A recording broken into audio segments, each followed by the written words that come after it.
Hello，大家好，我係黑貓。最近好多小朋友感冒發燒，而且有咳嗽，尤其係高燒過後特別容易咳嗽嘅。秋冬季節咳嗽時間太耐容易傷肺啦。所以如果唔係受風寒咳嗽，係可以煲一啲潤肺潤喉生津，亦都止咳嘅湯水。今日呢一碗就特別啱啦。講到潤肺首先我會揀豬肺啦。豬肺用嚟煲湯需要反覆灌洗，成個豬肺洗到白色為止，需要比較長嘅時間。豬肺潤肺，佢係好好嘅食材，不過只係處理起身比較麻煩。不過豬肺唔貴㗎，一副豬肺一般10幾蚊，洗到裏邊嘅血管都變白就可以㗎啦。洗乾淨嘅豬肺將佢切塊，仲要焯過去咗啲血水。焯過之後，一副豬肺冇幾多㗎，因為豬肺含水量比較多，洗乾淨嘅豬肺係冇味道㗎。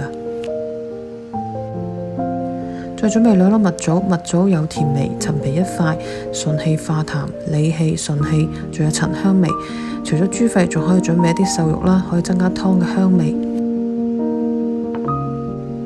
止咳潤喉生津，仲有青橄欖，廣東一帶經常可以買到㗎。熟一啲嘅青橄欖會變微黃，味道冇咁澀，可以將青橄欖拍片或者對半切開。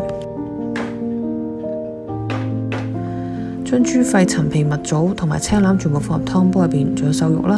大火煲滾之後轉細火煲1個鐘左右就可以㗎啦。豬肺同埋瘦肉都冇油脂，呢個湯飲起身好潤喉，微甜有回甘。除咗風寒凍親感冒唔適合以外熱咳痰多乾咳、喉嚨乾痰都可以飲㗎。今日嘅分享就到呢一度，多謝大家。